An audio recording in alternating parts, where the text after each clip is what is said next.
Hi friends, അപ്പോൾ ഇന്നൊരു unboxing video ആയിട്ട് വന്നതാണ്. പക്ഷേ ഇന്ന് അൺബോക്സ് ചെയ്യുന്നത് ഞാനല്ല, ഏട്ടനാണ്. ഞാൻ ഏട്ടന് സർപ്രൈസായിട്ടൊരു സാധനം മീഷോയിൽ നിന്ന് ഓർഡർ ചെയ്തിട്ടുണ്ടായിരുന്നു. അപ്പോൾ സാധനം ഒന്ന് വന്നിട്ടുണ്ട് കേട്ടോ. അപ്പം പുള്ളിക്കാരൻ ഡ്യൂട്ടിക്കൊക്കെ പോയിട്ട് വന്നിട്ട് കിടക്കുവാണ്. അപ്പോൾ ഏട്ടൻ്റെ അടുത്തോട്ട് പോവാം.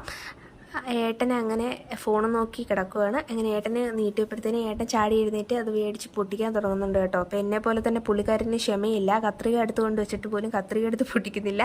അപ്പം അങ്ങനെ എന്നെ പോലെ തന്നെ കൈ കൊണ്ട് തന്നെയാണ് കേട്ടോ വലിച്ചു പൊട്ടിക്കുന്നത്. അപ്പം ഹസ്ബൻഡിനെ അറിയാത്തവർക്ക് ഇതാണ് കേട്ടോ എൻ്റെ ഹസ്ബൻഡ്. അപ്പം പുള്ളിക്കാരന് വേണ്ടിയിട്ട് വേറെ ഒന്നുമല്ല, ഒരു ടീഷർട്ട് ഓർഡർ ചെയ്തിട്ടുണ്ടായിരുന്നു. അങ്ങനെ ഏട്ടനെ അത് ഒരുപാട് ഇഷ്ടപ്പെട്ടു. അപ്പം നിങ്ങൾക്ക് ഇഷ്ടപ്പെട്ടോ എന്ന് പറയണേ. എനിക്ക് ഒരുപാട് ഇഷ്ടപ്പെട്ടു കേട്ടോ. അപ്പം ഇത് മീഷോയിൽ നിന്നാണ് ഞാൻ മേടിച്ചത്. അപ്പോൾ ഇത് ആർക്കെങ്കിലും വേണമെങ്കിൽ എനിക്ക് കമൻറ്റ് ബോക്സിലൊന്ന് കമൻറ്റ് ചെയ്താൽ മതി. ഞാൻ അവർക്ക് ലിങ്ക് ഷെയർ ചെയ്യാം. അതുപോലെ ഏട്ടൻ്റെ ഫൈനൽ ലുക്ക് ഞാൻ ഈ വീഡിയോയിൽ ലാസ്റ്റ് ടാഗ് ചെയ്യുന്നുണ്ട്. അപ്പോൾ നിങ്ങൾക്ക് ഇഷ്ടപ്പെട്ടോ എന്ന് പറയണേ, കൊള്ളാവോ എന്നും പറയണേ. ഓക്കെ.